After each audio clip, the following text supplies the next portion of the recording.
በሁለተኛ ይሁን በሶስተኛ ደዳ ላይ ተርታ ላይ 666 የሚል ጽሑፍ ይመጣል። ምንድነው ፕሮብሌማቸው? እነዚህ ሰዎች እየነገሩን ነው። የአደባባይ ሚስጥር እየሆነ ነው። እነሱም ያደርጉትን ያውቃሉ፣ ፕላናቸውን ያውቃሉ።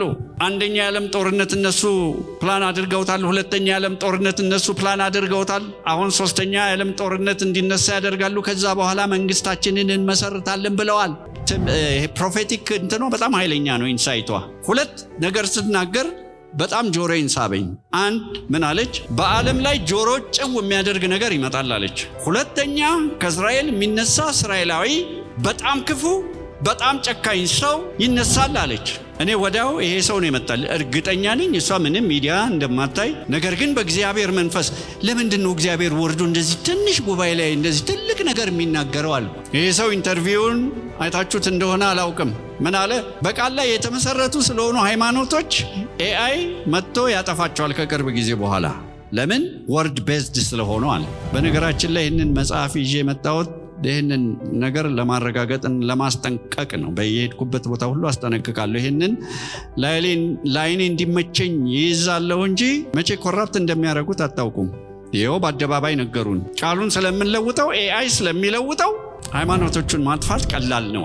ስለ ኤአይ ከተነሳ ይህ ሰው አምላክ ምን ያስፈልገናል ኤአይ አለልን የሚል ሰው ነው። ስለ ኤአይ ብዙ አስባችሁ ታውቁ እንደሆነ አላውቅም፣ ግን ኤግዛክትሊ እዛ ሲስተም ላይ በኤአይ አማካኝነት እየገባን ነው። ኤአይ ከሌላው ፈጠራ ከሌላው ኢኖቬሽን እንዴት ነው የሚለየው ብላችሁ ጥያቄ መጠየቅ አለባችሁ።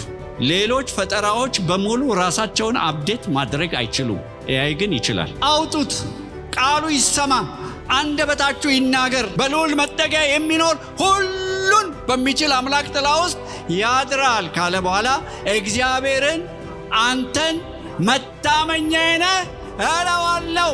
ሴይት እግዚአብሔርን አንተን መታመኛዬ ነህ እለዋለሁ።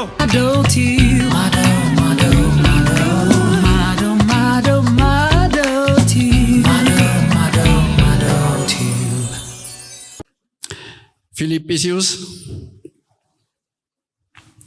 ምዕራፍ 4 እናውጣለን።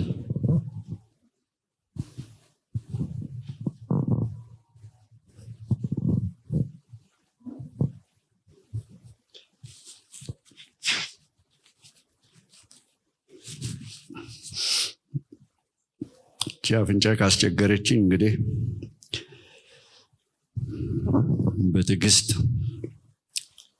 ትሸከሙኛላችሁ። ፊልጵስዩስ ምዕራፍ 6 ቁጥር 4 እስከ 7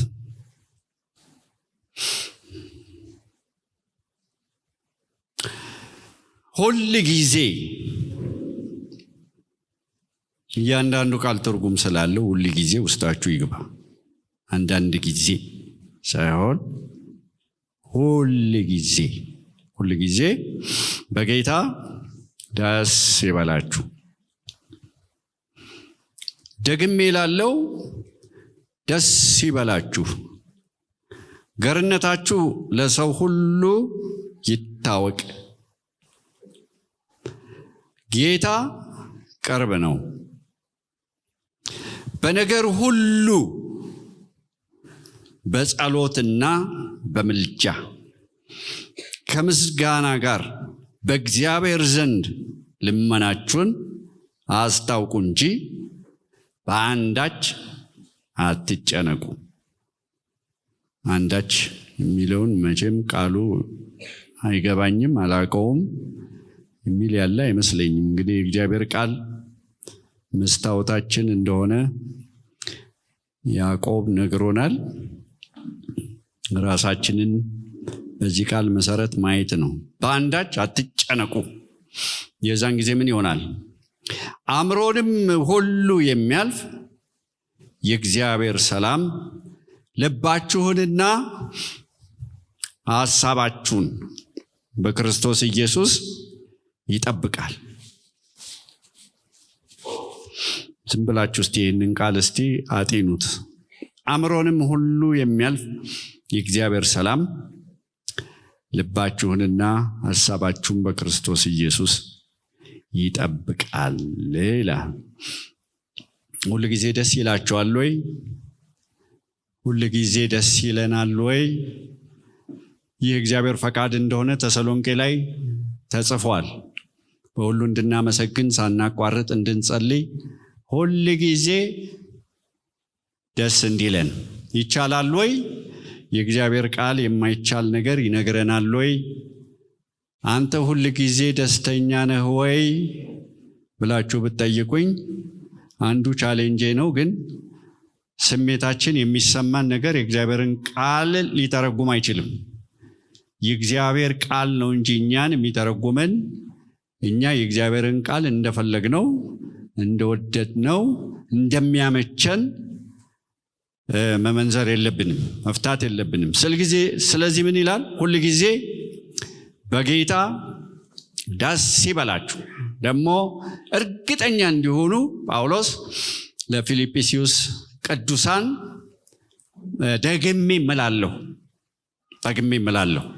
አዝኖ የመጣ ካለ፣ ቆዝሞ የመጣ ካለ፣ ዲፕሬስድ ሆኖ የመጣ ካለ ደግሜ እላለሁ ደስ ይበላችሁ ይላል።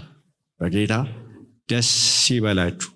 ይህም በማለት ልጀምር። በጌታ መደሰት የተማረ ሰው የምትማሩት ነገር ስለሆነ ማለት ነው። በጌታ መደሰት የተማረ ሰው በምንም ነገር አይከፋም። ደስታው የደስታ መሰረቱ፣ የደስታ ምንጩ አስተማማኝ ስለሆነ፣ ምንጩ የማይነጥፍ ስለሆነ። ግን የሚገርመኝ የጸሐፊው ሁኔታ ነው። ሁላችሁም እንደምታውቁት እንደተማራችሁት ይህንን የሚጽፈው ከተመቸ ቦታ ላይ አይደለም፣ ከተደላደለ ቦታ ላይ አይደለም፣ ከእስር ቤት ነው። ስለ እስር ቤቱ ሲነግሩን አንዳንድ ሰዎች፣ የጎበኙ ሰዎች ሲያወሩ ሰምቻለሁ። ለመቆም እንኳን ስፔስ እንደሌለው፣ የድሮ እስር ቤት በጣም ዘግናኝ ቦታ እንደሚሆን ነው የምገምተው።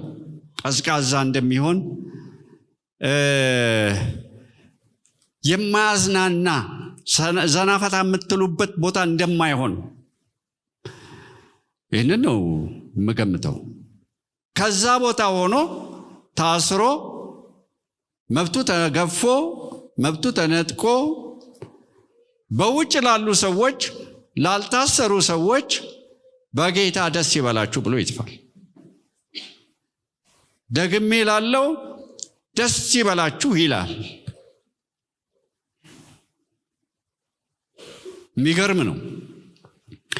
ሁላችንም እንደምናውቀው እስር ቤት የሚመች ቦታ አይደለም። በደርግ ጊዜ 2 ቀን ታስሬያለሁኝ። አሁን ብዙ እንኳን ትዝ አይለኝም፣ ግን በእርግጠኝነት የምነግራችሁ የሚመች ስፍራ አይደለም እስር ቤት። መብታችሁን የምታጡበት ቦታ ነው። ምግብ መርጣችሁ የምትበሉበት ቦታ አይደለም። የሰጣችሁን የምትቀበሉበት ቦታ ነው። በረደኝ ደርቡልኝ የሚባልበት ቦታ አይደለም እስር ቤት። ሻወር ልውሰድ የሚባልበት ቦታ አይደለም። ሌሎች ባንተ ላይ ይሰለጥናሉ።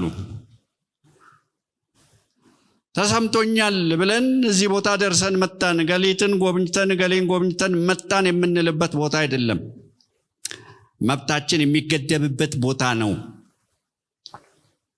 ከዛ ቦታ ላይ ሆኖ ግን ደስ ይበላችሁ ይላል። በጌታ ደስ ይበላችሁ ይላል። በእስር ቤት ትዋን አለ። ይህ ትውልድ ትዋን አያውቅ እንደሆነ አላውቅም። ድሮ ያጎቴ ልጅ ታንከኛ ይለው ነበር። ቁንጫ አለ። ቁንጫን ደግሞ አየር ወለድ ይለው ነበር። ኮንፈረንስ ብላችሁ መጣችሁ የምታሸበሽቡበት ቦታ ሳይሆን ቁንጫ በእናንተ ላይ ኮንፈረንስ የሚያደርግበት ቦታ ነው እስር ቤት። የሚያዝናና ቦታ አይደለም። እኔ ጳውሎስ የሚሉት ሰውዬ እንደኔ እንደሆናችሁ አላውቅም፣ በጣም ይገርመኛል። ብዙ ነገር ደርሶበት ግን ስቲል በጌታ ይደሰታል። ሁላችሁም እንደምታውቁት አንድ ጊዜ ከሲላስ ጋር ዘብጥያ ወርዷል። ልብሳቸው ተገፎ መብታቸው ተገፎ በበትር ተደብድበው ደማቸውን እያዘሩ ደማቸው እየፈሰሰ ቁስላቸው እየጠዘጠዛቸው እስር ቤት ገብተዋል። ከእስር ቤት ደግሞ መካከለኛው ክፍል ላይ ነው የታሰሩት። ከእስር ቤቶች ሁሉ የባሰው ሊሆን ይችላል። እዛ ውስጥ ነው የታሰሩት። ተጠርቀዋል፣ ታስረዋል። እጃቸው ታስሯል፣ እግራቸው ታስሯል። ግን ሲያማርሩ አታዩም። ያ ቦታ እንደሚሸት እጠብቃለሁኝ። እዛ ስፍራ ኪቦርድ የለም። ቅድም በኪቦርድ አምልከናል። ቤዝ ጊታር ነበር፣ ሊድ ጊታር ነበር፣ ድራም ነበር፣ ሳክስፎን ነበር። እግዚአብሔር ይመስገን። በሙዚቃ መሳሪያ ሁሉ ጌታ ከፍ ሲል፣ ስሙ ከፍ ሲል ደስ ይለኛል። ነገር ግን እነዚህ መሳሪያዎች አልነበሩም። በአምልኮ የሚመራ ሰው አልነበረም። እነዚህ ሰዎች ግን የሚጠዘጥዝ ቁስላቸው ያለመመቸቱ እንዳይዘምሩ አልከለከላቸው። እየጸለዩ በዜማ እግዚአብሔርን ያመሰግኑ ነበር። በዚህ አይነት ቦታ እንዴት ነው ዝማሬ የሚመጣላችሁ? እናንተ ብትሆኑ ይመጣላችኋል። ሲደሰት ቦታ አይመርጥም።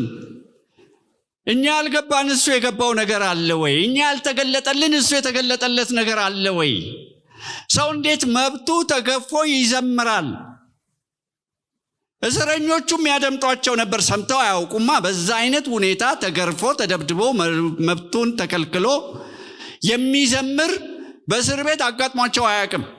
እስረኞቹ ያደምጧቸው ነበረ።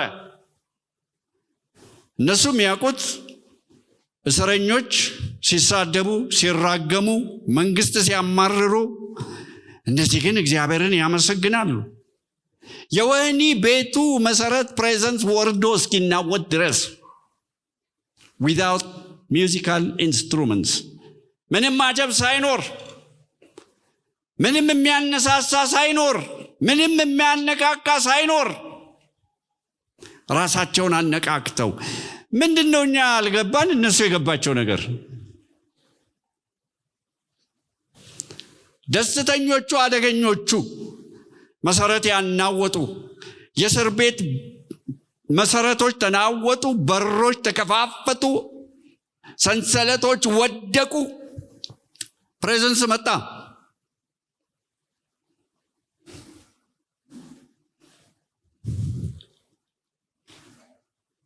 ይገርመኛል። ስለዚህ ዛሬ በጥቂቱ እንድናይ የምፈልገው ደስተኞቹ እነማን ናቸው? አደገኞቹ እነማን ናቸው? ደስተኞቹ በግልጽ እንደምታዩት በጌታ መደሰት የተማሩ ሰዎች ናቸው። ጌታን ኤንጆይ ማድረግ የተማሩ ሰዎች ናቸው። መዳረሻቸው የገባቸው ሰዎች፣ ቅድም እንደዘመርነው በሰማይ የሚጠብቃቸው ነገር የገባቸው ሰዎች፣ እዚህ ተቀብለው እንዳልተቀበለ የማይሆኑ፣ ተሰጥቷቸው እንዳልተሰጣቸው አክት የማያደርጉ፣ ከብረው እንደተዋረዱ የማይመላለሱ እነሱ ደስተኞቹ አደገኞቹ። ሰማያዊ ፕሪንሲፕል የገባቸው፣ ከመንፈስ ቅዱስ ጋር የሚናበቡ፣ ድነት ማለት የገባቸው፣ የኃጢአት ይቅርታ የገባቸው፣ ስማቸው በሕይወት መዝገብ ላይ እንደተጻፈ በምድር ላይ ያለ መከራ፣ እንቆቅልሽ፣ ቻሌንጅ ጊዜያዊና አላፊ መሆኑ የገባቸው እነርሱ ደስተኞቹ አደገኞቹ። እግዚአብሔርን ኤንጆይ ማድረግ የሚችሉ፣ በእግዚአብሔር በረድኤታችን በእግዚአብሔር ደስ ይበላችሁ የሚለው ቃል የገባቸው፣ ቤተ ክርስቲያን ሲመጡ ብቻ የማይዘምሩ፣ ቤታቸው የሚዘምሩ ሲመሽም ሲነጋም፣ በከፍታም በዝቅታም፣ በማግኘትም በማጣትም፣ በሐዘንም በደስታም ጊዜ ቆመው የሚያመሰግኑ፣ እግዚአብሔር ጻድቅ ነው የሚሉ፣ እግዚአብሔር አይሳሳትም የሚሉ፣ በተሰማቸው ሳይሆን በተጻፈው የሚሄዱ እነሱ ደስተኞቹ፣ አደገኞቹ፣ ተስፋ ያላቸው፣ አሻግባችሁ እዩ የተባሉ፣ ደፋ ደፋ የማይሉ፣ እድላቸውን የማያማርሩ፣ መመረጣቸው የገረማቸው፣ መመረጣችሁን ተመልከቱ ሲል መመረጣቸው የገባቸው፣ መለኮት የጠራቸው፣ መለኮት የወሰናቸው፣ መለኮት ያጸደቃቸው፣ መለኮት ያከበራቸው እነርሱ የተገለጠላቸው የበራላቸው። ሁላችሁም እንደምታውቁ ኢሉሚናቲ ሲባል ሰምታችኋል። ኢሉሚናቲ ማለት የበራላቸው ማለት ነው። የበራላቸው ግን የእግዚአብሔር ቃል ብርሃን የፈነጠቀላቸው፣ የፈነጠቀባቸው፣ ጨለማቸው የተገፈፈ ኢሉሚኔትድ የሆኑ እነርሱ በትንሽ በትልቁ የማያጉረመርሙ፣ የእናቴ መቀነት አደናቀፈኝ የማይሉ፣ ሰባበኞች ያልሆኑ፣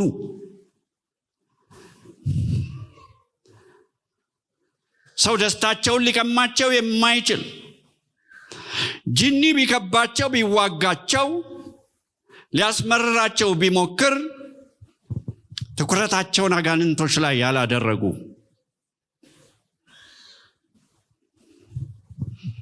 አዳኛቸውን ትክ ብለው የሚመለከቱ እነርሱ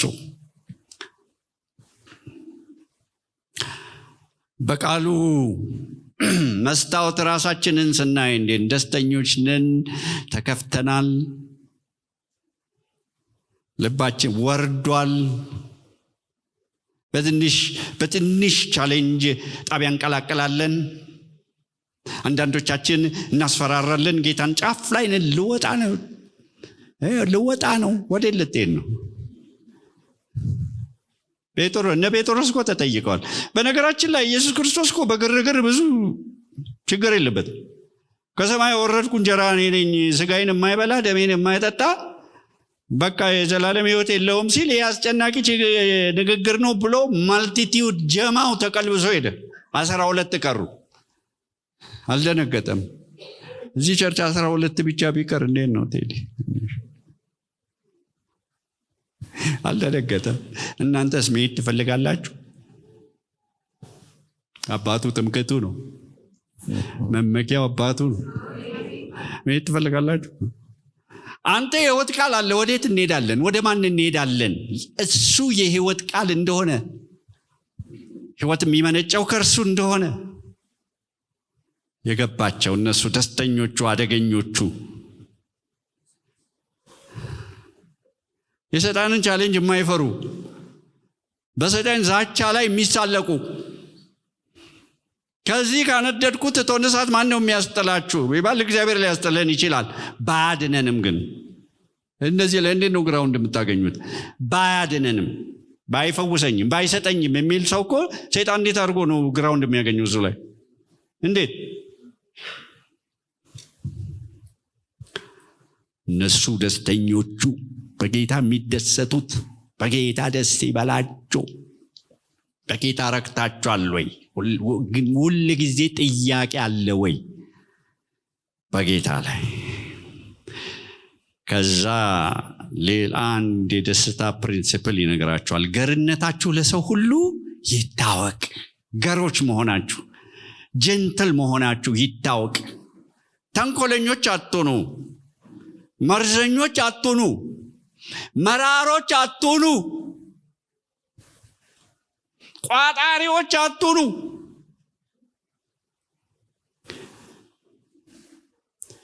አንድ የምሰጠው ምሳሌ አለ። ብዙ ጊዜ ይህን ስናገር ስለ ገርነት፣ ስለ ይቅርታ። ይቅርታ በነገራችን ላይ ራስሽን ነው የሚጠቅም፣ ራስን ነው የሚጠቅም። ብታቅፉት እንደ ካንሰር ሰርስሮ ነው የሚበላችሁ። እንደዚህ የሚባል ነገር አለ። ጅብ ነው አህያ የሚበላው አይደል? አህያ ግን ጅብ ከነከሰ ጅቡ ቢሞት እንኳን አይለቅም። ታውቃላችሁ? አንዳንድ ሰዎች በሞቱ ሰዎች ላይ እንኳን ቂም ይዘዋል። ስላጋጠመኝ ነው በህይወቴ፣ በአገልግሎቴ ረጅም ዘመን ስላገለገልኩ። አሁን እዛ ዝርዝር ውስጥ ምስክርነት ውስጥ አልገባም። መራራ የሆኑ ሰዎች አሉ። ገርነት ፋራነት የመሰላቸው ሰዎች፣ ገርነት ሞኝነት የመሰላቸው ሰዎች ሰዎችን ነክሰው የያዙ የሚብሰለሰሉ እናንተ ይቅር ባትሉ እኔ ይቅር አልልም ያለው ቃል ክብደቱ የማይታወቃቸው። በነገራችን ላይ ሎጂካል ነው፣ ለኛ ጥቅም ነው ይቅር በሉ የሚለን። ግን እኛ ይቅር ካላልን why do we expect him to forgive us? እኛ ይቅር ካላልን ለምን እሱ ይቅር እንዲለን እንፈልጋለን? ገርነታችሁ ለሰው ሁሉ ይታወቅ። ደስተኞቹ ይቅር የሚሉ ሰዎች፣ ሰዎችን ይቅር የሚሉ ሰዎች፣ የሚተዉ ሰዎች፣ ያሰሯቸውን የሚፈቱ ሰዎች፣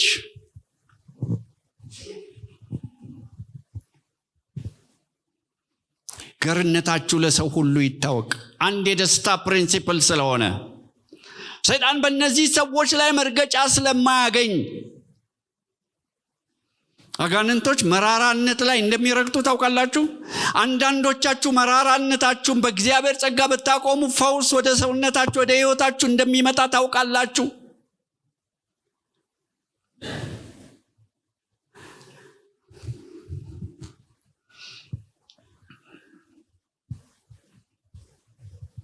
ይቅር የሚሉ ሰዎች ደስተኞች ናቸው። ጠላት በሕይወታቸው ላይ ምንም አይነት ግራውንድ አያገኝም፣ መርገጫ ያሳጡታል። አጋንንቶች በመራራ ሕይወት ላይ ፍሎሪሽ ያደርጋሉ።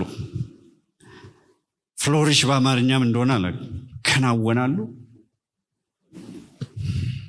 ይበራከታሉ። መራራነት እንደ ማግኔት ይስባቸዋል። ይቅርታ ግን ፕሬዘንስ ያመጣል። ታውቃላችሁ እነዚህ መሪዎች ተቋርፎ ቢቀመጡ ብዙ ቦታ ስለገጠመኝ ነው። ፕሬዘንስ እንደማይመጣ ከግድግዳ ጋር እንደመቧቀስ እንደሚሆን ታውቃላችሁ። ግድግዳ እንደመደብደብ። ፕሬዘንስ የሌለበት ቦታ እንደዚህ ነው እኔ የሚመስለኝ። አንዳንድ ጊዜ እግዚአብሔርን እንጠይቃለሁ፣ ፕሬዘንስ የሌለበት ቦታ እባክህ አትውሰደኝ። ጠብታ የሌለበት ቦታ አንዳንዴ ስለሚያጋጥመኝ የጉልበት ስራ ይሆናል ስብከት። ኤንጆይ የማታረጉት ሰዎች ስለተናቆሩ ማለት ነው። ለዚህ ደስተኞች እንድትሆኑ ምን ሆኑ አለ? ገሮች ሁኑ፣ ይቅር ባይ ሁኑ፣ ጨዋ ሁኑ፣ ጀንትል ሁኑ፣ የምድር ጥበብ አትጠቀሙ። ያዕቆብ ምዕራፍ 3 ላይ አጋንንታዊ ነው ምድራዊ ነው የተባለ ጥበብ አለ። አሁን ቸርች ውስጥ የገባ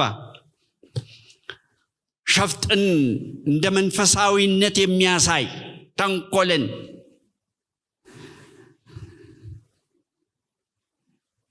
ቅንነት እንደ ሞኝነት የሚታይበት።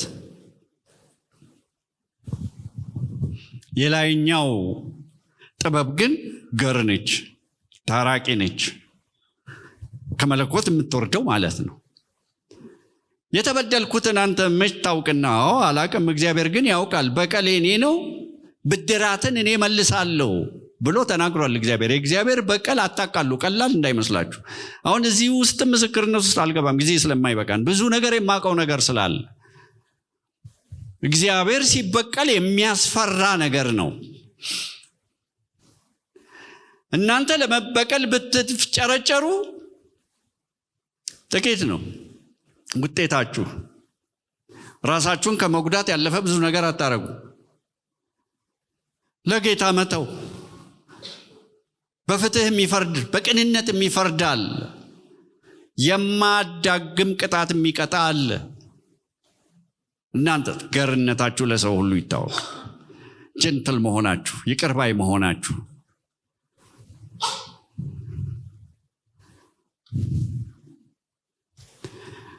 ከዛ በኋላ ምን ይላል ቀጥሎ?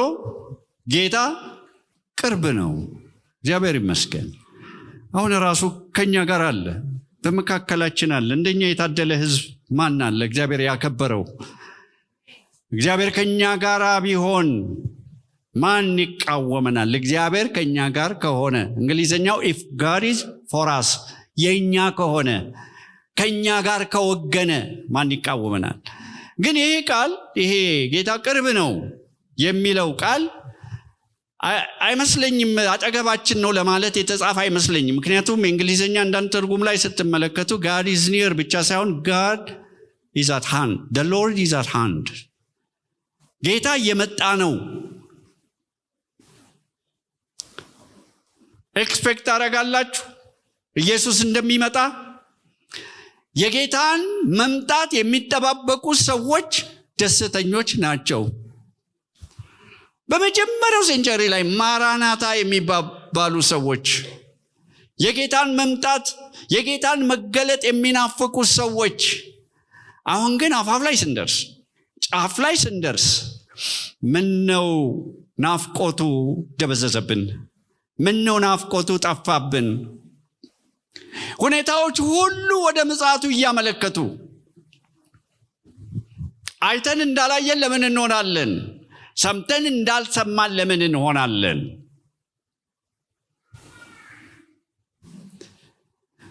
ምልክቶች ሁሉ ወደዛ እያሳዩ ነው።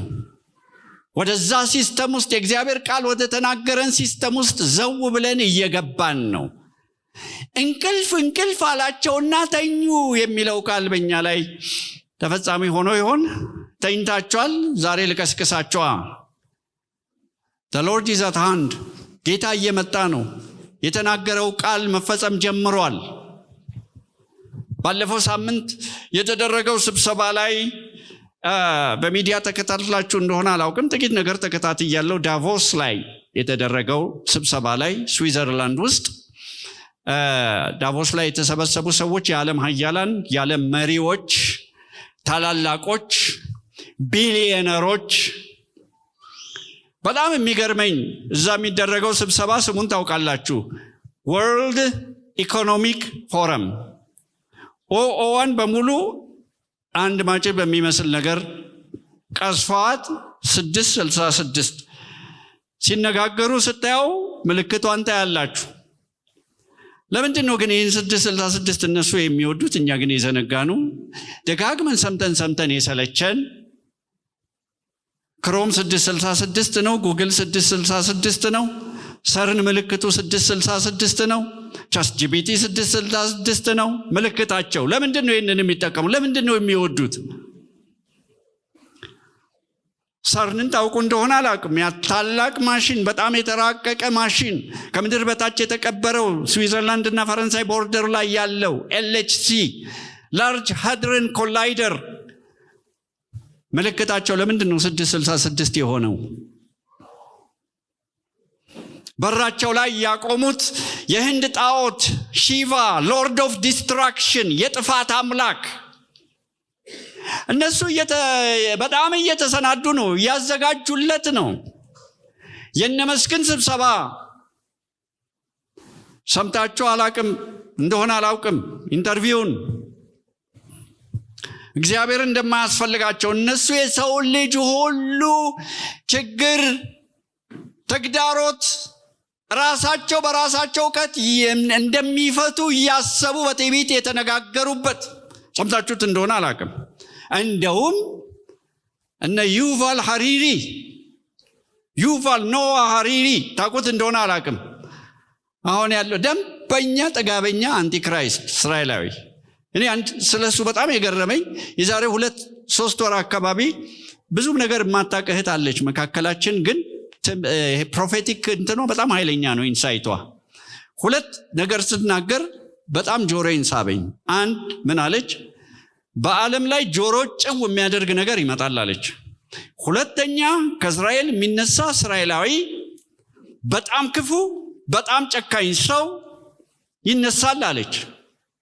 እኔ ወዲያው ይሄ ሰው ነው ይመጣል እርግጠኛ ነኝ። እሷ ምንም ሚዲያ እንደማታይ፣ ነገር ግን በእግዚአብሔር መንፈስ ለምንድን ነው እግዚአብሔር ወርዶ እንደዚህ ትንሽ ጉባኤ ላይ እንደዚህ ትልቅ ነገር የሚናገረው አልኩ። ይሄ ሰው ኢንተርቪውን አይታችሁት እንደሆነ አላውቅም። ምን አለ? በቃል ላይ የተመሰረቱ ስለሆኑ ሃይማኖቶች AI መጥቶ ያጠፋቸዋል ከቅርብ ጊዜ በኋላ። ለምን? ወርድ ቤዝድ ስለሆኑ አለ። በነገራችን ላይ ይህንን መጽሐፍ ይዤ የመጣሁት ይህንን ነገር ለማረጋገጥ ለማስጠንቀቅ ነው። በየሄድኩበት ቦታ ሁሉ አስጠነቅቃለሁ። ይህንን ላይኔ እንዲመቸኝ ይይዛለሁ እንጂ መቼ ኮራፕት እንደሚያደርጉት አታውቁም። ይኸው በአደባባይ ነገሩን። ቃሉን ስለምንለውጠው ኤአይ ስለሚለውጠው ሃይማኖቶቹን ማጥፋት ቀላል ነው። ይገርማል። ስለ ኤአይ ከተነሳ ይሄ ሰው አምላክ ምን ያስፈልገናል ኤአይ አለልን የሚል ሰው ነው።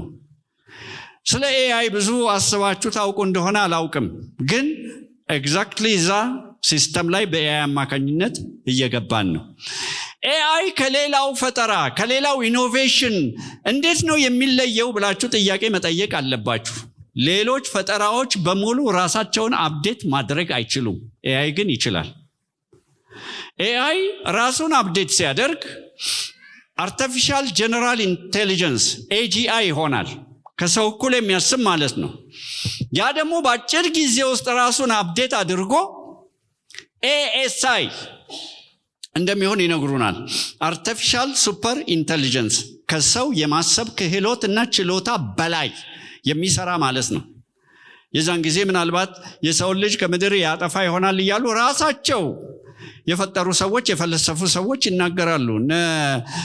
ሂንተን ጂኦፍሬ ሂንተን የኤአይ ነፍስ አባት ከሚባሉት አንደኛው አሁን በጣም እያስጠነቀቀ ነው ለሚሰማው ሁሉ። እኔ እሱ ሰውዬ የሚያሳዝነኝ ሀዘንተኛ ሰው ነው። አሁን ምን ያህል ጥፋት በምድር ላይ እየመጣ እንዳለ ስለሚያውቅ እያስጠነቀቁ ነው እነዚህ ሰዎች።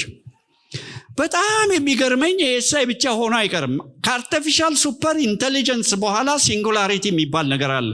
ሰውና ማሽን የሚቀላቀልበት የማይለይበት፣ ኮንሽስነሳችሁን ምናልባት ማሽን ላይ ዳውንሎድ የምታደርጉበት። እነመስክ ሞት መሸነፍ የሚችል ጠላት ነው። ኢየሱስ አሸንፈው ሳይሆን እኛ ልናሸንፈው እንችላለን። የአዳምና የሔዋን ፈተና አይደል እንዲህማ ፈተና። በጣም የሚገርመኝ ከሲንጉላሪቲ በኋላ የሚመጣው ኤአይ ግን ኦሜጋ ይባላል። ደግነቱ አልፋ አይደለም። ጌታ ይመስገን። አልፋና ኦሜጋ እርሱ ብቻ ነው። እነዚህ ሰዎች እርግጠኛ ነኝ መዝሙር 2ን አላነበቡም። ማሰሪያቸውን እንበጥስ ቀንበራቸውን እንስበር ሲሉ በሰማይ ተቀምጦ ይስቅባቸዋል ይላል። የመሲሁን ቀንበር እንስበር ሲሉ፣ አገዛዙን እንስበር ሲሉ፣ ቅድም የዘመርንለት ንጉሠ ነገሥቱ አልፋና ኦሜጋው የጌቶች ጌታ ክብር ለስሙ ይሁን። በሰማይም በምድርም አይረታም፣ አይሸነፍም። ስለዚህ መለኮት እንሆናለን እያሉ ነው። ስብሰባውን መከታተል ከቻላችሁ ዩቲዩብ ላይ ስላለ መከታተል ትችላላችሁ። አምላክ ትሆናላችሁ። እንደሱ እንዳትሆኑ ፈርቶ ነው አይደል ያለው? እኛ እንሆናለን እያሉ ነው። ለምን ታዲያ ኦሜጋ ይሉታል? የኤአይን ኦሜጋ ከመጣ በኋላ የመለኮት ባህሪ ይኖረዋል እያሉ አሁን ሲስተም ውስጥ እየገባን ነው። ናሽናል አይዲ በግዴታ አውጥተናል። ናሽናል አይዲያችሁን ደግሞ ከባንክ አካውንታችሁ ጋር አቆራኙ ተብለናል። ሰሞኑን ሰምታችኋል። ዲጂታል ኢትዮጵያ 2030 የኢትዮጵያ አይዲያ መስሏቸዋል። የዓለም ነው። ከ4 ዓመት በኋላ ካሽ እናጠፋለን ብለዋል።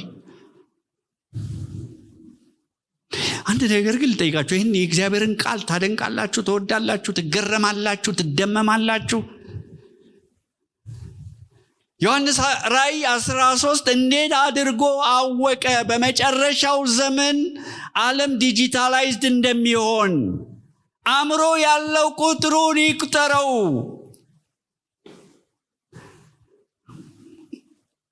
ወርድ ናምበር ቤዝድ እንደሚሆን እንዴት አወቀ? ሊገዛ ወይ ሊሸጥ እንዳይችል አደረገ። ስማርትፎናችሁ ይሰላችኋል፣ ስማርት ቲቪያችሁ ይሰላችኋል። አሁን ደግሞ ስማርት ከተሞች እየተሰሩ ነው። ሲስተም ውስጥ እየገባን ነው። ዘው ብለን እየገባን ነው። እየነገሩን ነው። በነገራችን ላይ የዛሬ 2 ወር አካባቢ ነው ወር ከምናምን አካባቢ በፓሪስ ውስጥ ፈረንሳይ ፓሪስ ትልቅ ሰልፍ ነበረ። በትልቅ ምስል ሰርተው ሊሊት ነው የሚሏት አውጣታው ነበረ አደባባይ ላይ። መንግስትን በዛ ላይ እንትን አድርጓል፣ የገንዘብ አስተዋጽኦ አድርጓል። የሚገርም ነው። ያው ሰይጣንን ማለት ነው፣ ሉሲፈርን ማለት ነው። እንኳን ሉሲፈር አይደለም እሱ ሰይጣን ነው፣ ጠላት ነው፣ የወደቀው እባብ ነው። ምክንያቱም ሉሲፈር የሚያበራ ማለት ስለሆነ የብርሃን መልአክ መስሎ መገለጥ ይችል ይሆናል እንጂ አያበራም። አሁን እሱ ጨልሟል። ሌሎችንም ያጨልማል፣ ያሳስታል፣ ህዝቡን ያሳስታል፣ ዓለሙን ያሳስታል። እና ልክ ያንን ሰልፉን ስትመለከቱት ያ ሁሉ ህዝብ ወጥቶ የተደመመበት ያ ሰልፍ በሁለተኛ ይሁን በሶስተኛ መደዳ ላይ ተርታ ላይ 666 የሚል ጽሑፍ ይመጣል። ምንድነው ፕሮብሌማቸው? እነዚህ ሰዎች እየነገሩን ነው፣ የአደባባይ ሚስጥር እየሆነ ነው። እነሱ የሚያደርጉትን ያውቃሉ፣ ፕላናቸውን ያውቃሉ። አንደኛ የዓለም ጦርነት እነሱ ፕላን አድርገውታል። ሁለተኛ የዓለም ጦርነት እነሱ ፕላን አድርገውታል። አሁን ሶስተኛ የዓለም ጦርነት እንዲነሳ ያደርጋሉ። ከዛ በኋላ መንግስታችንን እንመሰርታለን ብለዋል። ሻቅባችሁ እያያችሁ ነው። ደስተኞቹ አደገኞቹ የጌታን መምጣት የሚጠባበቁ ምድር ላይ አልተሰፉ፣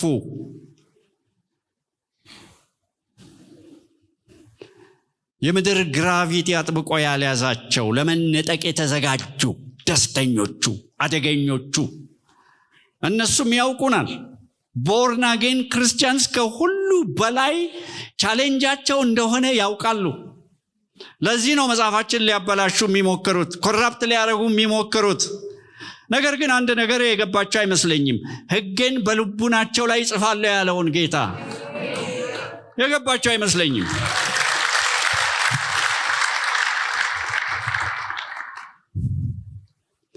አደገኛ ዘመን ውስጥ እየገባን ነው።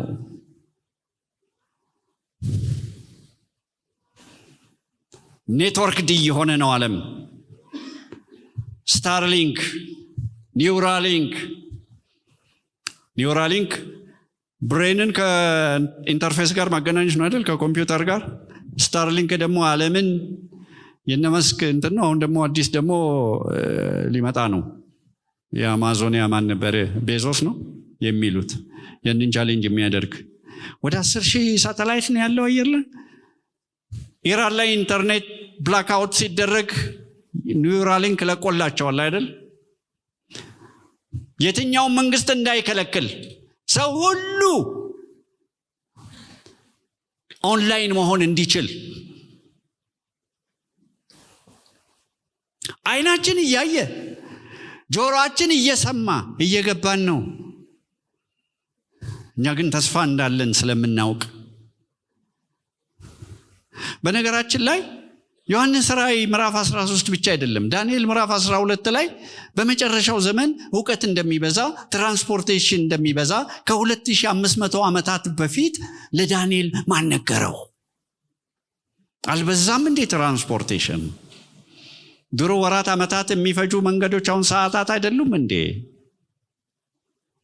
እውቀትስ በፊት ሊኒያር የነበረ ደረጃ በደረጃ የነበረ እውቀት አሁን ኤክስፖኔንሻል ፈንዳታዊ መሆኑ ከኛ የተሰወረ ነው እንዴ? ተዘጋጅታችኋል ወይ ነው? ማን ነው ደስተኛ? የጌታን ምጽአት መምጣት የሚጠብቅ ሰው፣ የተዘጋጀ ሰው፣ ያልተጠላለፈ ሰው።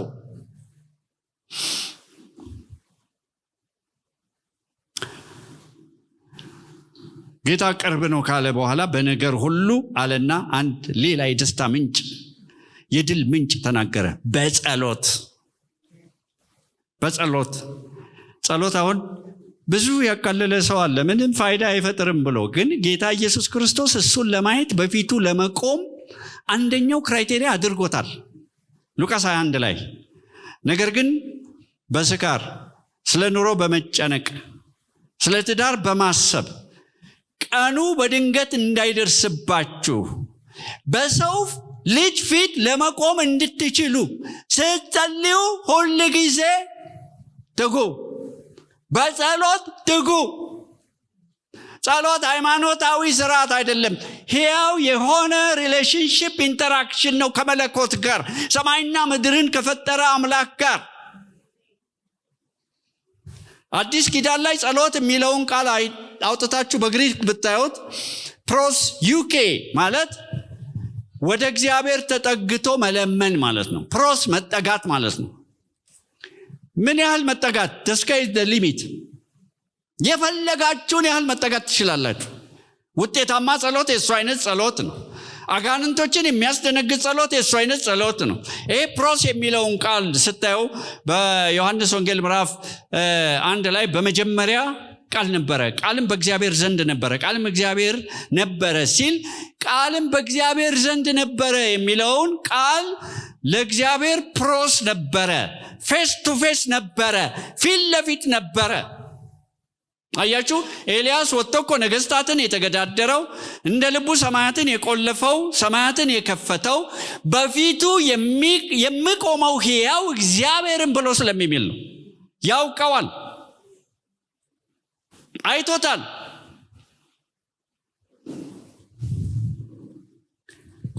እነዚህ ሰዎች ትክክለኛ ጸሎት የገባቸው ሰዎች፣ ጸሎት ማለት ወደ እግዚአብሔር መጠጋት እንደሆነ የገባቸው ሰዎች፣ ከእግዚአብሔር ጋር መናበብ የሚችሉ ሰዎች፣ ከእግዚአብሔር ጋር ህብረት ማድረግ የሚችሉ ሰዎች፣ እነሱ ደስተኞች ናቸው። በፕሬዘንስ ውስጥ ሐዘን ስለሌለ፣ በፕሬዘንስ ውስጥ ትካዜ ስለሌለ። በነገራችን ላይ ይሄን ልንገራችሁ፣ ሸክም ይዛችሁ ገብታችሁ ወደ ጸሎት ገብታችሁ ሸክም ይዛችሁ ከወጣችሁ አልጸለያችሁም። ሐዘን ይዛችሁ ገብታችሁ ወደ ጸሎት ገብታችሁ ሐዘን ይዛችሁ ከወጣችሁ፣ ቆዝማችሁ ገብታችሁ ወደ ፕሬዘንስ ቆዝማችሁ ከወጣችሁ፣ ተጨንቃችሁ ገብታችሁ ጭንቀት ይዛችሁ ከወጣችሁ አልጸለያችሁም። የእግዚአብሔር መንፈስ ባለበት በዛ ስፍራ አርነት አለ፣ ፍሪደም አለ፣ ሐሴት አለ። በመገኘት ውስጥ ይላል የእግዚአብሔር ቃል በመዝሙር 16 ላይ የደስታ ምልአት አለ። There is fullness of presence, fullness of joy in your presence። እግዚአብሔር ዲፕረስድ አይሆንማ።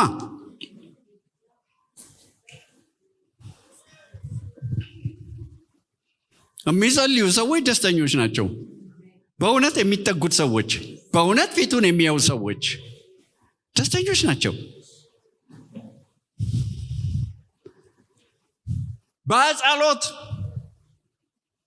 በጸሎት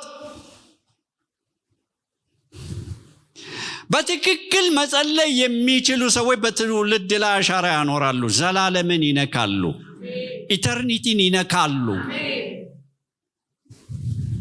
በምክር ቤት መወሰን የማይችለውን ነገር በጓዳቸው ይወስናሉ። ያጋንንቶችን ኔትወርክ ይበጣጥሳሉ፣ የጠላቶቻቸውን ቋንቋ ይደባልቃሉ፣ መተትን ያፈርሳሉ፣ ድግምትን ያፈርሳሉ፣ ጥንቆላን ያፈርሳሉ፣ አንቲክራይስት ስፒሪትን ያባርራሉ፣ ጨለማውን ይከለክላሉ። የሚከለክለው እስኪወገድ ድረስ ይላል አይደል እንዴ? የቱን ማን ነው የሚከለክለው? የኛ ጸሎት እኮ ነው። በመንፈስ ቅዱስ የምንጸልየው ጸሎት፣ ቀርበን ተጠግተን ተናበን እኛ ለሱ ዲክቴት እያደረግን ሳይሆን እሱ ልቡን እየገለጠልን።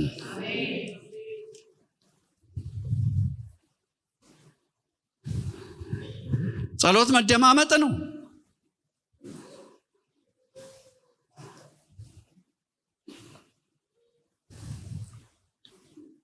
እናንተ መናገር ብቻ አይደለም፣ እሱ ይናገራችኋል ወይ ነው። እሱ ሲናገራችሁ አንድ ነገር እንደሚሆን ታውቃላችሁ። ሰው በእንጀራ ብቻ እንደማይኖር ይገባችኋል። ከእግዚአብሔር አፍ በሚወጣ ቃል ሁሉ በሕይወት እንደሚኖር ይገባችኋል። ይህ እግዚአብሔር ተናገረ የሚባል ነገር አታውቃሉት እንዴ? አፍተር ኦል እግዚአብሔር እኮ ሰማይና ምድርን የፈጠረ ነው፣ ከዋክብትን የፈጠረ ነው፣ የመላእክት ንጉሥ ነው። አጋንንቶች ስሙን ሲሰሙ የሚንቀጠቀጡለት ነው። ይሁን ሲል የሚሆንለት፣ ይፈታ ሲል ፍጥረት ሁሉ አንድ ቀን በታላቅ ትኩሳት የሚቀልጥለት። በልሳን መናገር ምንም አይመስላቸው ሰዎች አሉ፣ ግን ቃሉ ሲናገር በጣም ከባድ። ባለፈው አንዷ እኔ በልሳን በመናገር አላምንም ምናምን አለች። ለምንድን ነው የማታምኘው አልኳት። እግዚአብሔር በሚያሳምን መንገድ ካላስረዳኝ ከአንደኛ ቆሮንቶስ ምዕራፍ 14 በላይ ምን ይናገርሽ? ከሰማይ ልጄ ይበልሽ ሆይ። ቃሉ የሱ ድምጽ ነው። ሚስጥር ይናገራል። ዋው ራሱን ያንጻል። ይህን ካረገ በኋላ ደግሞ የሚጸልየውን ይተርጉም ማህበር ያንጻል። ማንም የተጠማ ቢኖር ወደ እኔ ይምጣና ይጠጣ፣ የሕይወት ውሃ ወንዞች ከሆዱ ይፈልቃሉ። ተባርኮ ለበረከት ይሆናል፣ ተፈውሶ ለፈውስ ይሆናል፣ ተፈቶ ሌሎችን ይፈታል። ሸክሙ ተከባሎ የሌሎችን ያንከባልላል።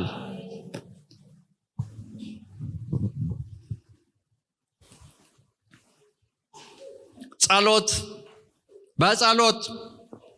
በጸሎት what a privilege! በምንም አይነት አቆጣጠር መጸለይ ጊዜ ማባከን አይደለም። እንደው ከማትጸልዩ ተንበርክካችሁ እንቅልፍ ቢወስዳችሁ ይሻላል። አንዱ ሰው ምን ችግር አለው አለ፣ ተንበርክኬ እንቅልፍ ቢወስደኝ ልጆቼ እኔ ላይ ስለተኙ አልቀየማቸውም አለ።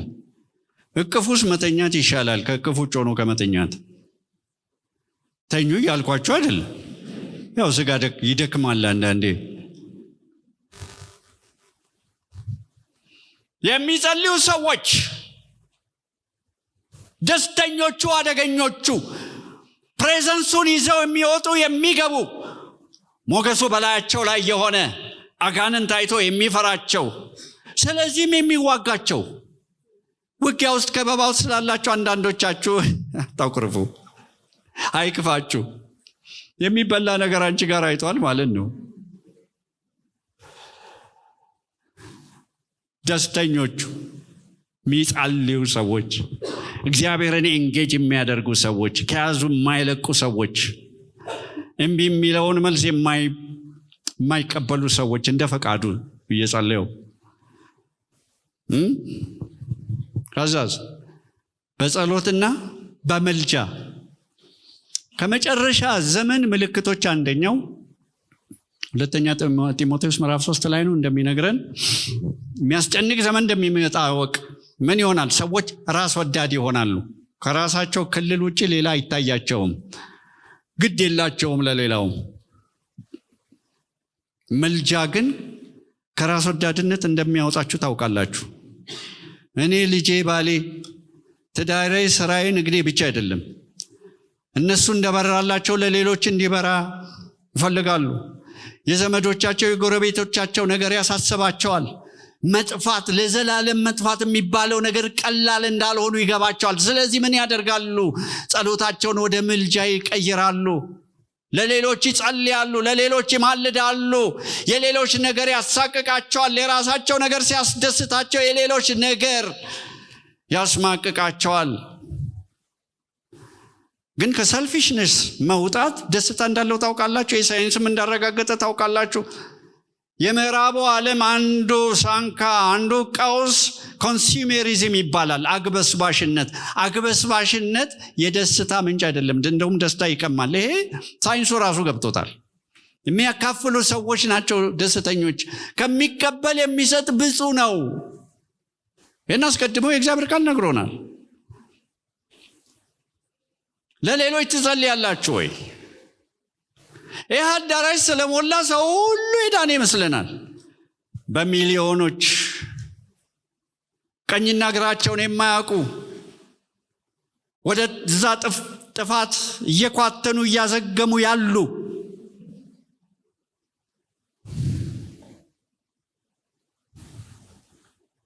የሚማልዱ ሰዎች at the end of the day ደስተኞች ናቸው። ከራስ ወዳድነት ስለሚወጡ ሰው ሲድን ሲያዩ ደስ ይላቸዋል። እኔ ቤተክርስቲያን ውስጥ አንዱ ከሚያስደስተኝ ነገር አንዱ ሰው ጌታን ሊቀበል ሲወጣ ሰው ሲያጨበጭብ ደስ ይለኛል። ገብቷቸዋል ማለት ነው። ሰዎች ሲያመልጡ፣ ኢተርናል ዲስትራክሽን ሲያመልጡ፣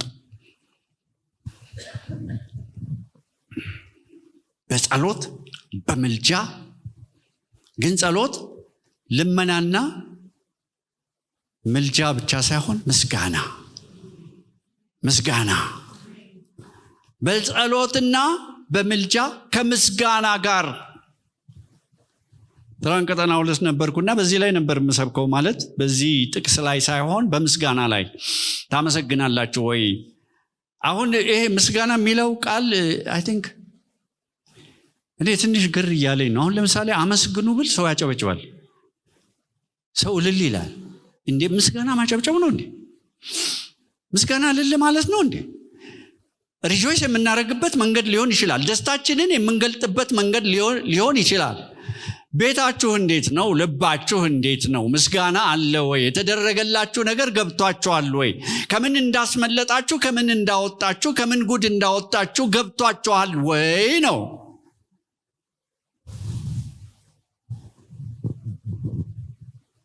አዳምና ሔዋን በብዙ ምቾት ውስጥ ሆነው ነው የሳቱት። ብዙ ምቾት ውስጥ፣ ፐርፌክት የሆነ ዓለም ውስጥ። ፈታኙ ሲመጣ ግን ምንድን ነው ያላቸው? በሆኑ ከነዚህ ዛፎች ሁሉ እንዳትበሉ አዘዋቸዋልን? በኋላ እሷ መንገድ ከፈተች አይደል? አይ ከዚህ በበላችሁ ቀን ትሞታላችሁ፣ አትንኩት ተብለናል አለች። አትንኩት አላለም እግዚአብሔር። ጨመረች፣ ክፍተት አየ፣ ገባ። ግን ለምንድን ነው ይህንን የማነሳው? ፈታኙ ሲመጣ ሁል ጊዜ የጎደላችሁን ነገር ነው የሚያሳያችሁ። ትላንት የተናገርኩትን ልናገር። ጉድለት የሚቆጥሩ ሰዎች ጉድለት ይበዛባቸዋል። ባርኮት የሚቆጥሩ ሰዎች በረከት ይበዛላቸዋል። ዋታሪ ካውንት ባርኮትን ቁጠር ይላል። ትቆጥራላችሁ ወይ? አምላኬ ሆይ ያደረግከው ነገር ብዙ ነው። ባወራም ብናገርም ከቁጥር ሁሉ በዛ። እንዴት ከቁጥር ሁሉ በዛ? ቆጠራ። ስለነዛ ዛፎች ሁሉ አመስግኑ፣ ስለዛ ምቾት ሁሉ አመስግኑ አልተባሉ። በእግዚአብሔር አምሳል ነው የተፈጠሩት። ያላቸውን ነገር እንደሌላቸው አድርጎ አቀረበላቸው። ዛሬ ተሰጥቶን እንዳልተሰጠን የሚሆነው እንደዚህ ነው። ፈታኙ መጥቶ በሕይወታችን አኩራፊዎች እንድንሆን፣ ሐዘንተኞች እንድንሆን፣ ጨለምተኞች እንድንሆን፣ ተደርጎልን እንዳልተደረገልን የምናስብ ይሄ ነው። ትቆጥራላችሁ? ብዙ ጊዜ ቸርችም የምናገረው ነገር አለ። ድነት፣ መዳን የዕድሜ ልክ የምስጋና ርዕስ ነው። ሌላ ነገር ሳይጨመር ይህ ዝማሬ ጉዳይ ብቻ እናደርገው። ምክንያቱም አጭር ነው እዚህ ምድር ላይ የምንኖረው። የዕድሜ ልክ የምስጋና ርዕስ ነው። ግን እሱ ብቻ አይደለም እግዚአብሔር ያደረገልን። እያንዳንዳችን ወጥተን እንመስክር ቢባል ትላንት እየተናገርኩ ነበርና ሕይወትሽን ከጥፋት የሚያድናት ስንቶቻችን ከጥፋት እንደዳንን ጥቂት ነገር ስዘረዝር ወንጌላዊ በኋላ አገኘኝና ምን አለኝ? ትንሽ በዛ ሁኔታ ላይ ብትቀጥል ኖሮ ዘልዬ መድረክ ላይ ልወጣ ነበር፣ በቃ አንተ የምትሆነውን ልሆን ነበር አለኝ። ለምን አልኩት። የመጣሁበትን ስለማታቅ ነው አለኝ። ፈረቀሳ መንፈስ ጋር ካዳሚ ነበርኩ አለ። ቀጠና 2 መጥቼ ነው አጋንንት ይወጣልኝ አለ። አሁን ወንጌላዊ ነው፣ አሁን አገልጋይ ነው። መዳን ገባው። ስራቱ ተበጠሰ፣ ቀንበሩ ተሰበረ፣ ታሪኩ ተለወጠ። አይኖቹ ተከፈቱ፣ አይኖች ተከፈቱ፣ አይኖችሽ ተከፈቱ። ብርሃን ፈነጠቀ በሕይወታችሁ። በራልን፣ ኢየሱስ በራልን፣ ድነት ገባን። ሃሌሉያ። እዛ እስክንገባ አንጠብቅም ለምስጋና። በነገራችን ላይ አንድ ነገር ላስጠንቅቃችሁ። እግዚአብሔር አመስግኑኝ ስል የምስጋና ጥረት የለበትም። መላእክት ያመሰግኑታል፣ ቁጥራቸው የማይታወቅ ፍጹማን ጻድቃን ያመልኩታል፣ ያመሰግኑታል። ፀሐይና ጨረቃ ከዋክብት ያመሰግኑታል፣ ሰማይና ምድር ያመሰግኑታል፣ አዋፍ ያመሰግኑታል፣ አሶች ያመሰግኑታል፣ አራዊት ያመሰግኑታል፣ በአየር ላይ ያሉ፣ በዱር ያሉ፣ በባህር ያሉ፣ በውቅያኖስ ያሉ ያመሰግኑታል። ፍጥረት ያመሰግነዋል። ሰማያት ክብሩን ይናገራሉ። አንተ ባታመሰግን የሚጎልብህ አንተ እንጂ እሱ አይጎልበትም። ነገር ግን ለእኛው ጥቅም እናመሰግናለን። ሃሌሉያ። ከፍ እናደርገዋለን። ያዳነንን፣ የረዳንን፣ ታሪካችንን የለወጠ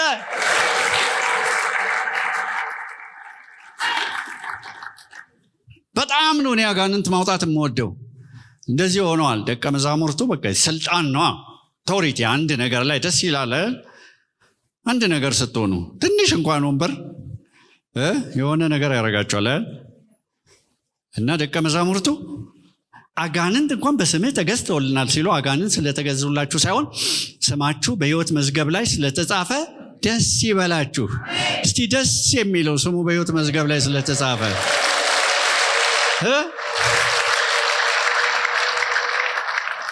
አታጉረምርሟ ታዲያ። ሌላ ቢቀር ስሜ በሕይወት መዝገብ ላይ ተጽፏል አመሰግናለሁ ማለት ተማሯ።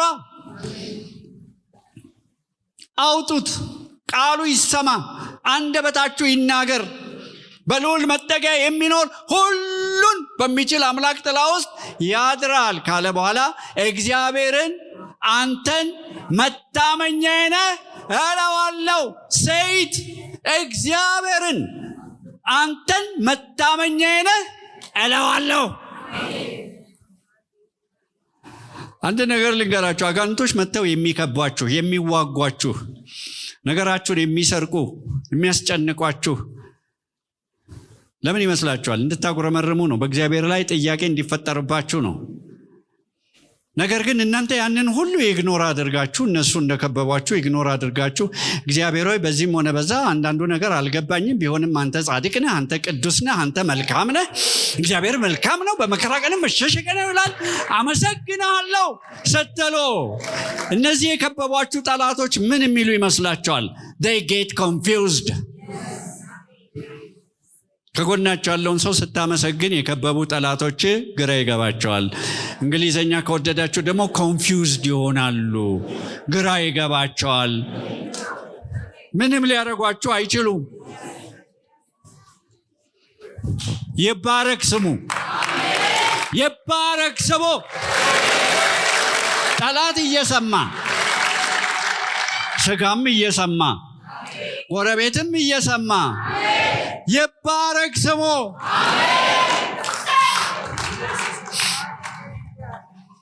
እንደው አንድ ሰው የመሰከረልኝ ነገር ለእኔም ለእናንተም ቢሆን ደስ ይለኛል። አንድ ጊዜ የሆነ ደሳሳ ቤት ውስጥ እኖር ነበራል። እንዲህ በመንደር ውስጥ ያለች ቤት ነች እና ተከቦ አንዴ በጣም ጸሎት ይወዳል ልጁ አውቃለሁ። ሲጸልይ የሆነ ነገር ወረደና ቤት ውስጥ ፈነዳ አለ። ያው መንፈሳዊ ቋንቋ ነው። ፈነዳ አለ። ምንም አልገሰጸም። ያለማጋነን በዙሪያው ላይ ያሉ አጋንንቶች ውይ ውይ ውይ ውይ ውይ። እናንተም አካባቢ ይፈንዳ። ተዋጉኝ፣ አንተ ተዋጋቸው። በአንቺ ላይ የተሰራ መሳሪያ አይከናወንም፣ በፍርድም በሚነሳብሽ ምላስ ትፈርጅበታለች ሲል የእኛ ቃል ከነሱ ቃል ይበልጣል ማለት ነው። የእኛ ተግሳጽ ከነሱ ሟርት ይልቃል ማለት ነው፣ ያይላል ማለት ነው። ይህ ባሪያዎቼ ርስት ነው ብለዋል። ክብር ለስሙ ይሁን፣ ክብር ለንጉሠ ነገሥቱ ይሁን። በጠንካራ እጁ ይዞናል። ምድር ሁሉ ተንከረባብቶ ተገለባብቶ መጨረሻ የእሱ ቃል ነው ወሳኝ። እሱ ነው የሚወስነው። አትፍራ። አሜን። ትላንትና እዛ ቀጠናው መድረክ ላይ መሆኑን አጥቼ ነበር። ወደ እኔ የመጡትን ፈጽሜ ወደ ውጭ አላወጣም፣ ከእጄ ፈልቅቆ የሚወስዳቸው ማንም የለም የሚለውን ቃል ስናገር ይቺ ትንሿ ልቤ በትምክት በኩራት ልትፈነዳ። አይኖቻችሁ ይከፈቱ። ብዥታ በኢየሱስ ስም ይወገድ። ጣቢያ መቀላቀል። ስለዚህ ዛሬ ተናገረኝ ብላችሁ የመጣችሁ ተናገራችሁ፣ በነገር ሁሉ አመስግኑ። ሰይጣን በሰራው አላመሰግንም አለኝ አንዱ። አንተ ሰነፍ፣ ማን ሰይጣን በሰራው አመስግን አለ? ሰይጣን የሰራውን ማስተካከል ስለሚችል፣ ጠላት ያበላሸውን ማስተካከል ስለሚችል፣ ሁሉን ለበጎ ማድረግ ስለሚችል አመስግን ነው። ጂኒ በቀማ በእግዚአብሔር ላይ አታጉረምርም። ሌባው ሊሰርቅ ሊያጠፋ ይመጣል፣ ስለሌላ አይመጣም ተብሏል። እሱ በሰረቀ በእግዚአብሔር ላይ አንደበታችንን አናላቅቅ። ይህንን ሁሉ ካደረጋችሁ በኋላ ስትጸልዩ፣ ስትማልዱ፣ ስታመሰግኑ ደስተኞች ናችሁ? አደገኞች ናችሁ? እኔ እንደ ምስጋና ደስታ በልብ ውስጥ ፈንቅሎ ይሄ ምንጩን የሚነድል ነገር ያለ አይመስለኝም። ከዛስ በኋላ ምን አድርጎ አለ? ልመናችሁን አስታውቁ እንጂ ማስታወቂያ አስገቡ ማለት ነው። ማመልከቻ አስገቡ ማለት ነው። በሰማይ አባታችን አስታውቁ እንጂ እናስታውቃለን። አስታውቁ እንጂ በአንዳች አትጨነቁ። አንዳንድ ሰው ልረዳው አልችልም ይላል። ልትረዳው የማችለውን ነገር እግዚአብሔር አይነግርህም። በእኔ ላይ ጣሉ ብሏል። በነገራችን ላይ ብዙ ቤተክርስቲያን አሁን ኢንተርናሽናል ነው። የተቀባ ቃል ኢንተርናሽናል አገልግሎት ነው። አላየሁትም በደንብ። እኔ ግን እዚህ ሀገርም ውጭ ሀገርም ኢንተርናሽናል ነገር ማቀው ጭንቀት ነው። ነጩ ጋር ይመጣል፣ ቢጫው ጋር ይመጣል፣ ጥቁሩ ጋር ይመጣል፣ ቡኒው ጋር ይመጣል፣ ድሃው ጋር ይመጣል፣ ሀብታሙ ጋር ይመጣል፣ መሀይሙ ጋር ይመጣል፣ የተማረው ጋር ይመጣል። ጭንቀት የሁሉም በር ነው የሚያንኳኳው። ዓለም አቀፍ አገልግሎት ነው ያለው ጭንቀት። እኛ ግን በአንዳች ነገር ለምን አትሉትም? እኔ ጭንቀቴን እፈልገዋለሁ፣ ወደዋለሁ፣ አልለቅም። ማምጣም ብትለኝ አልለቅም። እኔ መቀማት አልችልም፣ ግን መናገር እችላለሁ፣ ማሳሰብ እችላለሁ። በአንዳች ነገር አትጨነቁ። ከዛ በኋላ ምን ይሆናል አለ? አእምሮንም የሚያልፍ የእግዚአብሔር ሰላም። አእምሮን የሚያልፍ ምን ማለት ነው?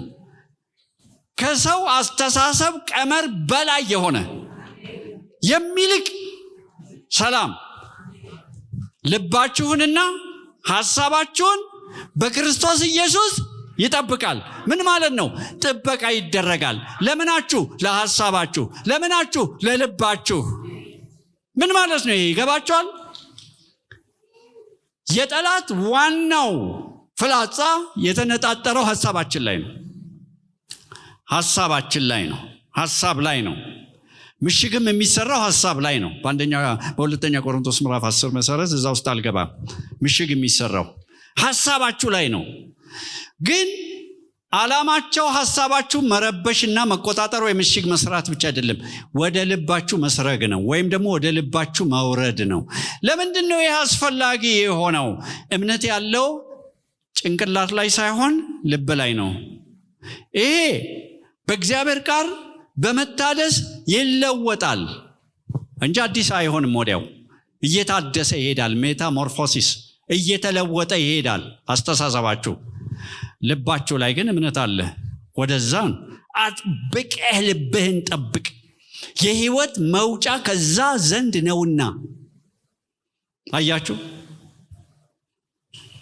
የሚያስጨንቃችሁን በጸሎት በምልጃ ከምስጋና ጋር ለእግዚአብሔር አሳልፋችሁ ስትሰጡ ጥበቃ ይደረግላችኋል ማለት ነው። የሐሳብ ጥበቃ፣ አጋንንታዊ ጥቃት፣ አጋንንታዊ ፈላጻ አልፎ እንዳይገባ። ትላንት ስለ ፈውስ ስናገር ነበር። ፈውስ ግን አካላዊ ብቻ አይደለም፣ ሜንታልም ነው፣ ሳይኮሎጂካልም ነው። አሁን ብዙ ሰዎች መፍትሄ እዚህ ቃል ውስጥ እያለ በመድኃኒት ይኖራሉ። አልፈርድባቸውም፣ ከአቅማቸው በላይ ሆኖ ሊሆን ይችላል። እኔ ግን እንደ ክርስቲያን የበራለት ሰው እኔ በእንቅልፍ ኪኒን መተኛት አለበት ብዬ እኔ በግሌ አላምንም። አሜሪካ አሁን እንዴት እንደሆነ አላውቅም እንጂ አንደኛ የሚሸጠው ኪኒን ፕሮዛክ ነው። የዲፕሬሽን የፕሮዛክ ትልቁ ችግሩ ዲፔንደንት ያደርጋቸዋል። መላቀቅ አትችሉም። የእግዚአብሔር ፈውስ እንደዛ አይደለም። እንደውም ሲዩሳይዳል ፕሮን ያደርጓቸዋል አንቲ ዲፕሬሳንቶች። እዚህ መፍትሄ እያለ፣ እዚህ መድኃኒት እያለ፣ እጠብቃለሁ እያለ መጋቢ አይደለሁ ብዙ ሰው አማከራለሁ፣ አዝናለሁ። እግዚአብሔር የነገረኝን እሰጣቸዋለሁ። ሰዎች ግን ለምን እንደሆነ አላውቅም፣ እግዚአብሔር የነገረኝን ከሚቀበሉ ይልቅ መድኃኒት ይቀላቸዋል። እኔ መድኃኒት ተቃዋሚ አይደለሁም። ስለ ሜዲካል ሳይንስ እግዚአብሔር ይመስገን። ግን የተሻለ መድኃኒት አለ እዚህ ውስጥ የሚሰራ፣ ሲሰራ ያየ ነው፣ ሲፈውስ ያየ ነው አለ እዚህ ውስጥ።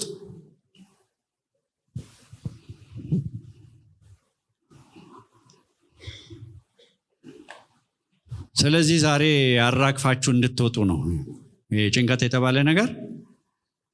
እኔ አሁን እዚህ ስናገር ምንም የሌለብኝ ይመስላል አይደል?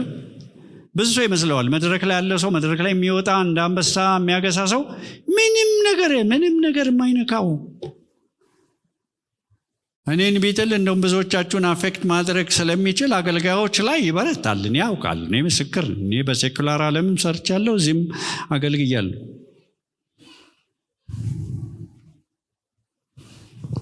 ግን የጠራን ማን እንደሆነ እናውቃለን።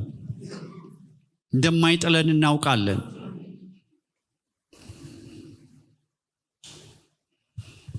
ዛሬ የተነገረው መልእክት አልገባኝም፣ ላቲን ሆኖብኛል የሚል ሰው ያለ አይመስለኝም። እስቲ ከጎናችሁ ያለውን ሰው ገብተዋል ለመሆኑ የተባለው?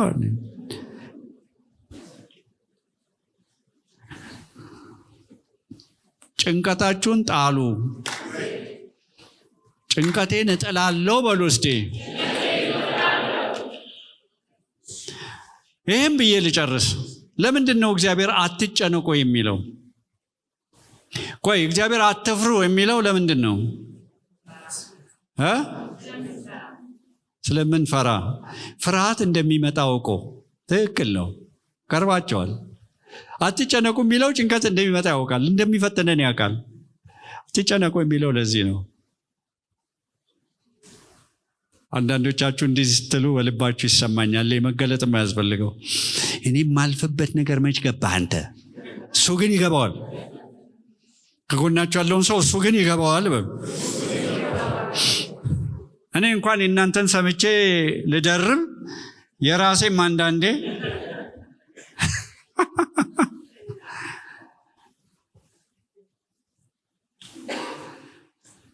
እንዳልተራገፈ ስለሚሰማኝ ጨምሬ ልናገር።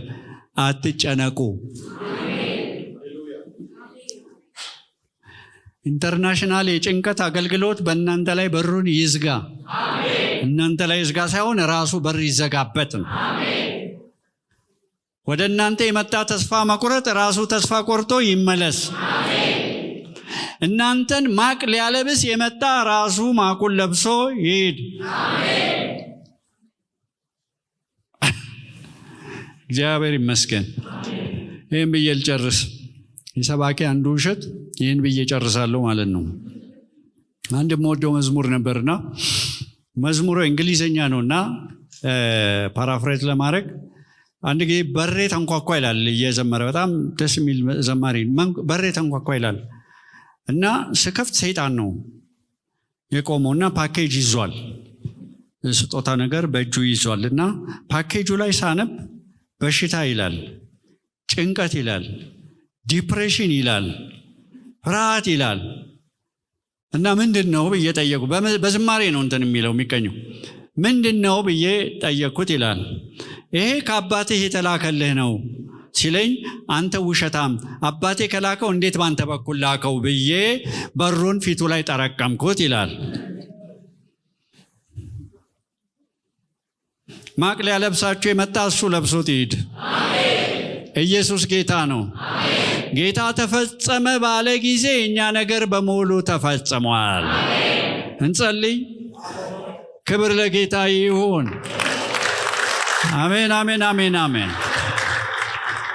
አዳዲስ ሰዎች ካላችሁ ለእናንተ ጥሪ ላድርግ።